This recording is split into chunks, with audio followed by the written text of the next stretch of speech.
I am writing this under an appreciable mental strain, since by tonight I shall be no more.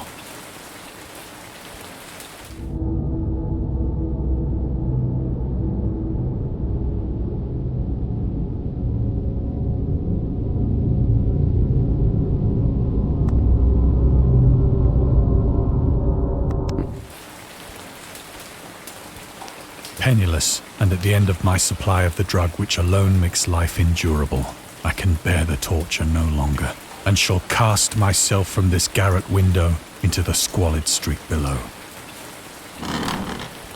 Do not think from my slavery to morphine that I am a weakling or a degenerate. When you have read these hastily scrawled pages, you may guess, though never fully realize, why it is that I must have forgetfulness or death.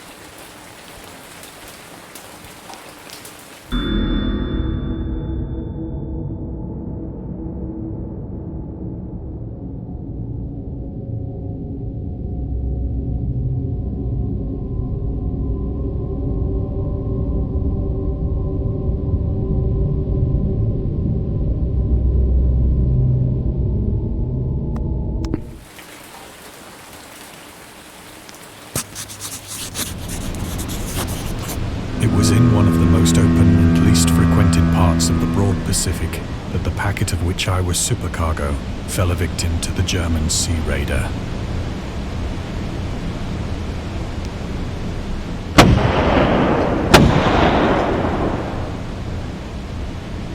The Great War was then at its very beginning, and the ocean forces of the Hun had not completely sunk to their later degradation, so that our vessel was made a legitimate prize, whilst we of her crew were treated with all the fairness and consideration due us as naval prisoners.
So liberal, indeed, was the discipline of our captors, that 5 days after we were taken, I managed to escape alone, in a small boat, with water and provisions for a good length of time.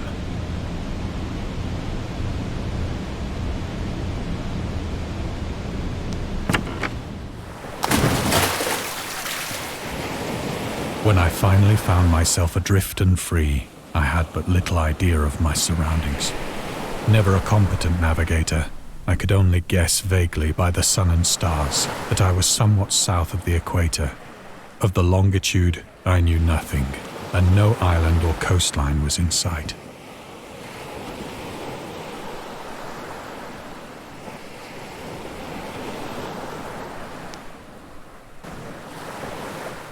The weather kept fair, and for uncounted days I drifted aimlessly beneath the scorching sun, waiting either for some passing ship or to be cast on the shores of some habitable land.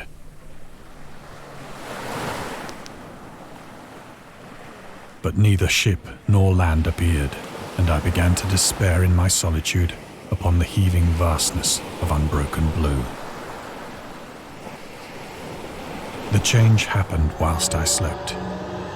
Its details I shall never know, for my slumber, though troubled and dream-infested, was continuous.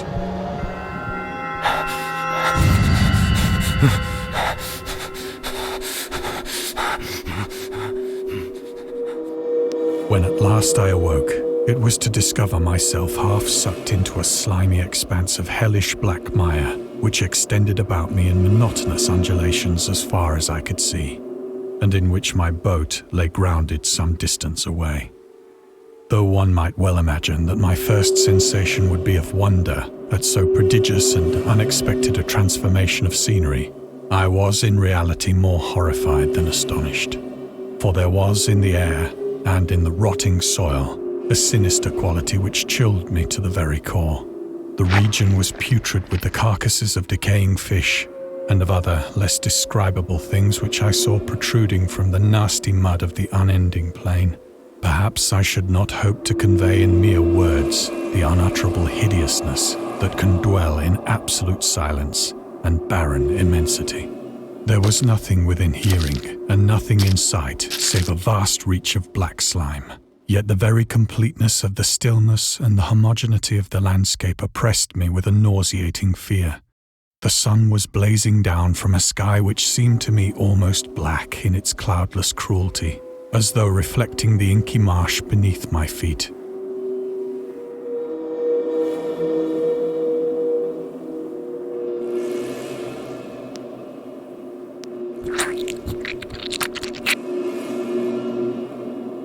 As I crawled into the stranded boat, I realized that only one theory could explain my position.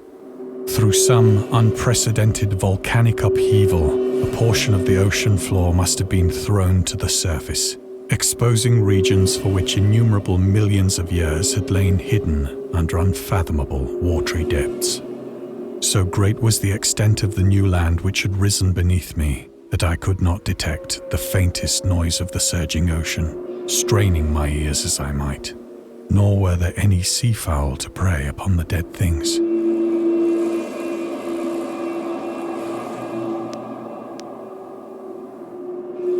For several hours I sat thinking or brooding in the boat, which lay upon its side and afforded a slight shade as the sun moved across the heavens. As the day progressed, the ground lost some of its stickiness and seemed likely to dry sufficiently for traveling purposes in a short time. That night I slept but little, and the next day I made for myself a pack containing food and water, preparatory to an overland journey in search of the vanished sea and possible rescue.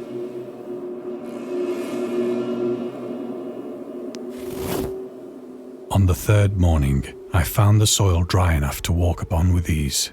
The odor of the fish was maddening, but I was too much concerned with graver things to mind so slight an evil, and set out boldly for an unknown goal.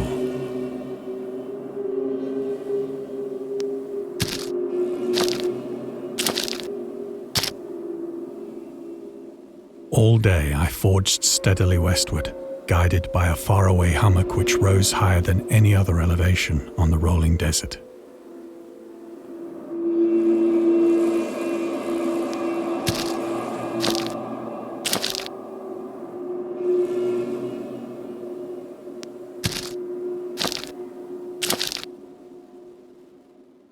That night I encamped, and on the following day still travelled toward the hummock, though that object seemed scarcely nearer than when I had first espied it.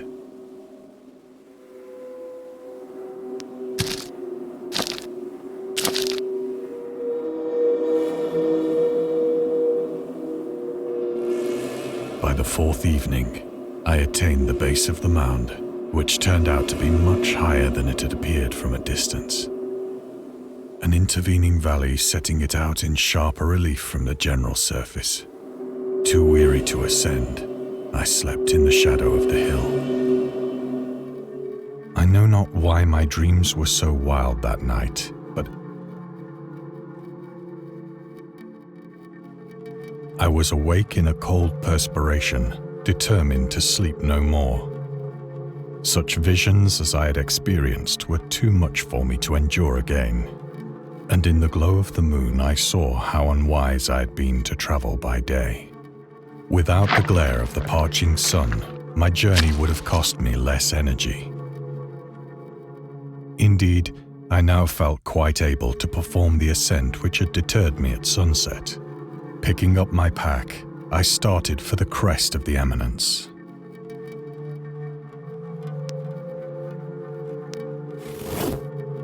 I have said that the unbroken monotony of the rolling plain was a source of vague horror to me. But I think my horror was greater when I gained the summit of the mound and looked down the other side into an immeasurable pit or canyon, whose black recesses the moon had not yet soared high enough to illumine. I felt myself on the edge of the world, peering over the rim into a fathomless chaos of eternal night. Through my terror ran curious reminiscences of Paradise Lost and of Satan's hideous climb through the unfashioned realms of darkness. As the moon climbed higher in the sky, I began to see that the slopes of the valley were not quite so perpendicular as I had imagined. Ledges and outcroppings of rock afforded fairly easy footholds for a descent, whilst after a drop of only a few hundred feet, the declivity became very gradual.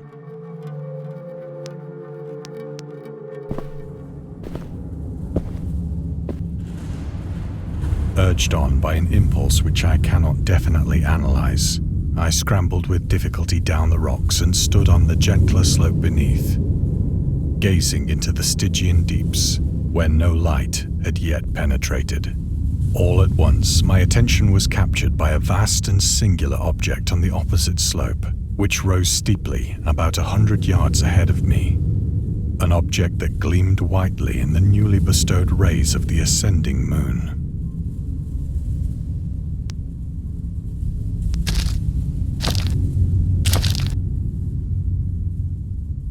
That it was merely a gigantic piece of stone, I soon assured myself. But I was conscious of a distinct impression that its contour and position were not altogether the work of nature. A closer scrutiny filled me with sensations I cannot express. For despite its enormous magnitude and its position in an abyss which had yawned at the bottom of the sea since the world was young, I perceived beyond a doubt that the strange object was a well-shaped monolith, whose massive bulk had known the workmanship and perhaps the worship of living and thinking creatures. Dazed and frightened, yet not without a certain thrill of the scientist's or archaeologist's delight, I examined my surroundings more closely.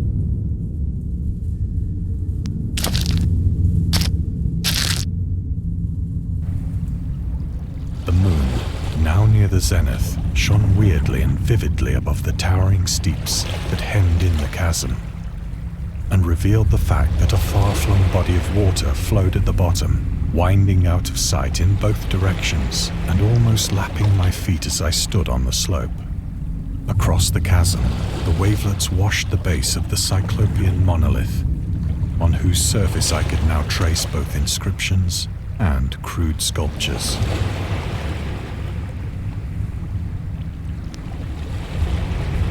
The writing was in a system of hieroglyphics unknown to me and unlike anything I'd ever seen in books, consisting for the most part of conventionalized aquatic symbols such as fishes, eels, octopi, crustaceans, mollusks, whales, and the like.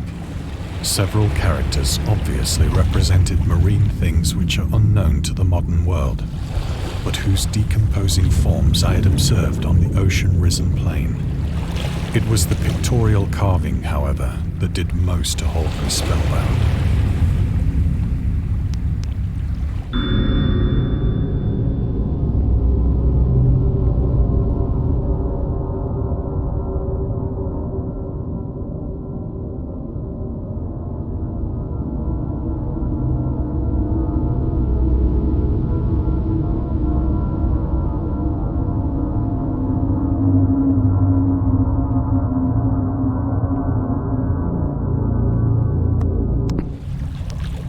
Plainly visible across the intervening water on account of their enormous size were an array of bas-reliefs whose subjects would have excited the envy of a Doré.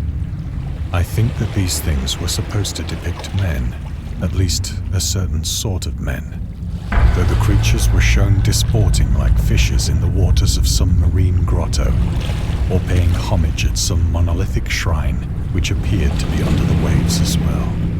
Of their faces and forms I dare not speak in detail, for the mere remembrance makes me grow faint. grotesque beyond the imagination of a Poe or a Bulwer. They were damnably human in general outline, despite webbed hands and feet, shockingly wide and flabby lips, glassy, bulging eyes, and other features less pleasant to recall. Curiously enough, they seem to have been chiseled badly out of proportion with their scenic background, for one of the creatures was shown in the act of killing a whale, represented as but little larger than himself. I remarked, as I say, their grotesqueness and strange size, but in a moment decided that they were merely the imaginary gods of some primitive fishing or seafaring tribe. Some tribe whose last descendant had perished eras before the first ancestor of the Piltdown or Neanderthal man was born.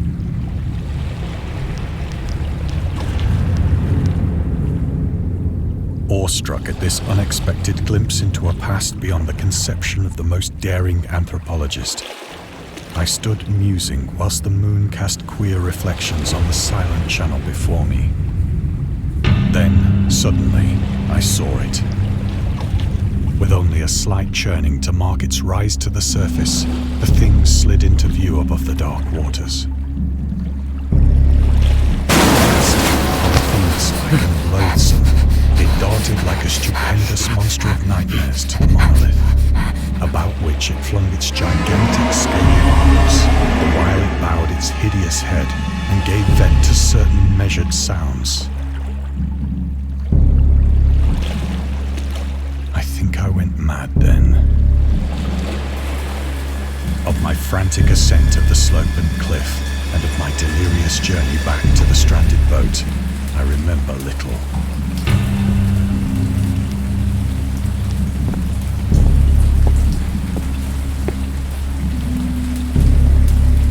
I believe I sang a great deal and laughed oddly when I was unable to sing.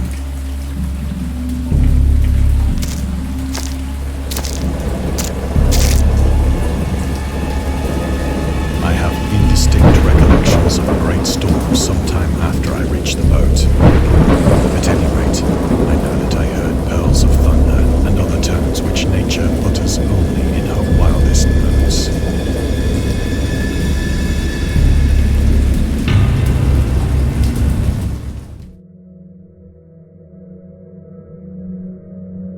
When I came out of the shadows, I was in a San Francisco hospital, brought thither by the captain of the American ship which had picked up my boat in mid-ocean.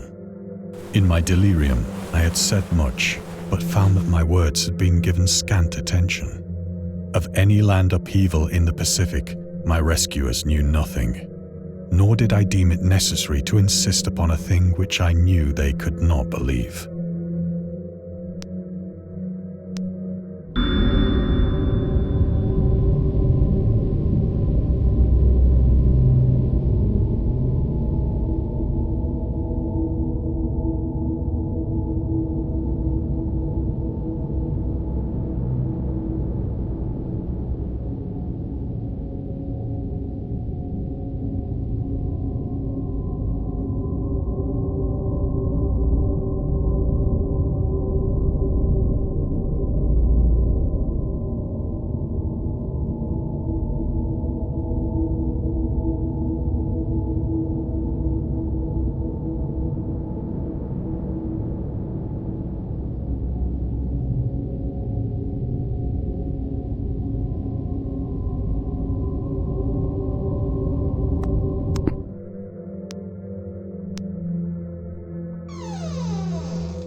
Once I saw and amused him with peculiar questions regarding the ancient Philistine legend of Dagon, the fish god.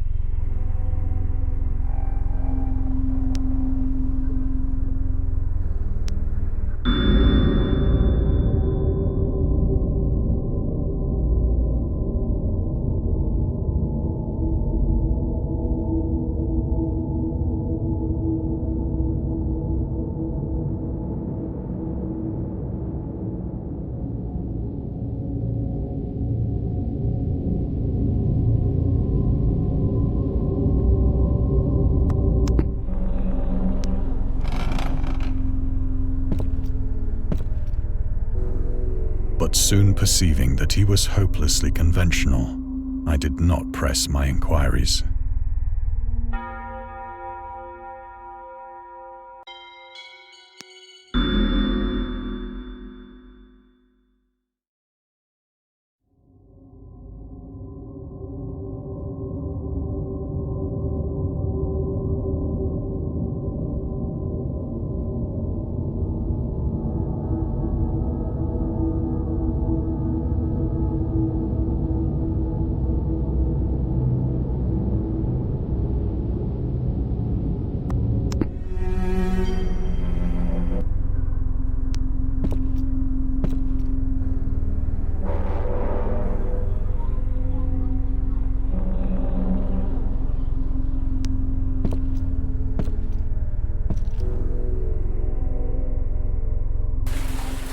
It is at night, especially when the moon is gibbous and waning, that I see the thing. I tried morphine, but the drug has given only transient surcease and has drawn me into its clutches as a hopeless slave. So now I am to end it all, having written a full account for the information or the contemptuous amusement of my fellow men.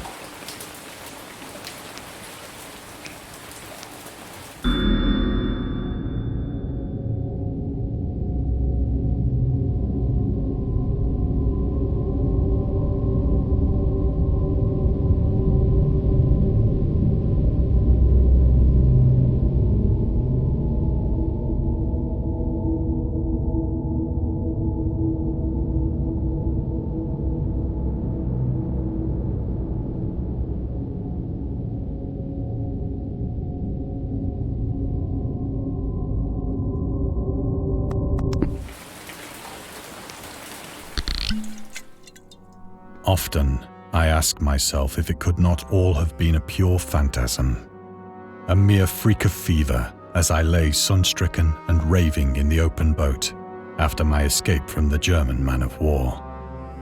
This I ask myself, but ever does there come before me a hideously vivid vision in reply. I cannot think of the deep sea without shuddering at the nameless things that may at this very moment be crawling and floundering on its slimy bed, worshipping their ancient stone idols and carving their own detestable likenesses on submarine obelisks of water-soaked granite. I dream of a day when they may rise above the billows to drag down into their reeking talons the remnants of puny, war-exhausted mankind. Of a day when the land shall sink and the dark ocean shall ascend amidst universal pandemonium.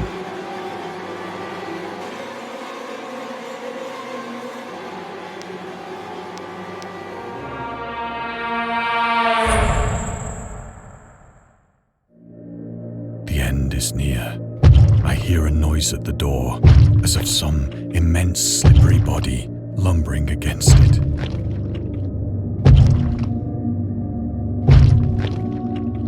It shall not find me.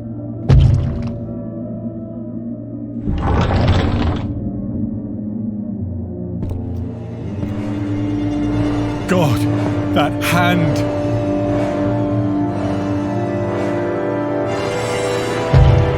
The window! The window!